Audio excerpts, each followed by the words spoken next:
السلام علیکم ورحمۃ اللہ وبرکاتہ۔ نحمدہ ونصلی علی رسولہ الکریم۔ بسم اللہ الرحمن الرحیم۔ پیارے محمد کریم صلی اللہ علیہ وسلم نے فرمایا، جب تم شام کرو تو اپنے بچوں کو گھروں میں روک لو، کیونکہ اس وقت شیاطین پھیل جاتے ہیں۔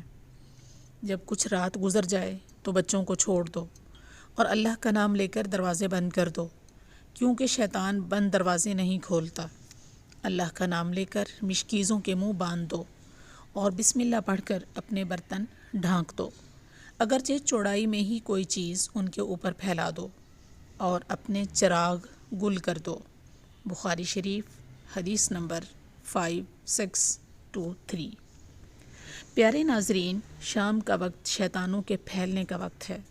پیارے محمد کریم صلی اللہ علیہ وسلم نے اس وقت میں بڑی اچھی احتیاطی تدابیر بیان فرمائی ہے۔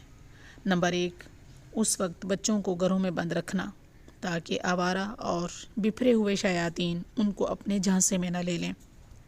نمبر 2، اور بسم اللہ پڑھ کر دروازے بند کرنا۔ نمبر 3، مشکیزوں کے منہ باندھ کر سونا، کیونکہ اس دور میں پانی باہر کنووں سے لا کر مشکیزوں میں محفوظ کر کے استعمال کیا جاتا تھا۔ اس میں اشارہ ہے کہ اپنے کھانے پینے کی چیزوں کو ڈھک کے رکھو۔ ویسے تو ہر وقت ہی کھانے پینے کی اشیاء ڈھک کے رکھنی چاہیے، لیکن اس وقت خصوصاً اہتمام سے ڈھکنی چاہیے۔ اگر کھانے پینے کے برتن کا پراپر ڈھکن نہ ملے تو کسی اور چیز کو چوڑائی میں اوپر رکھ کے ڈھک دو، یعنی چاہے برائے نام ہی ڈھک دو، اسی میں مصلحت ہے، اور اپنے چراغ گل کر دو۔ اس کا تعلق خصوصاً سونے کے وقت سے ہے۔ جیسے اب بھی سب جانتے ہیں کہ آگ کے سورسز بند کر کے سونا چاہیے، ورنہ جانی و مالی نقصان کا خدشہ ہوتا ہے، جیسے ہیٹر بند نہ کر کے سونے سے وغیرہ۔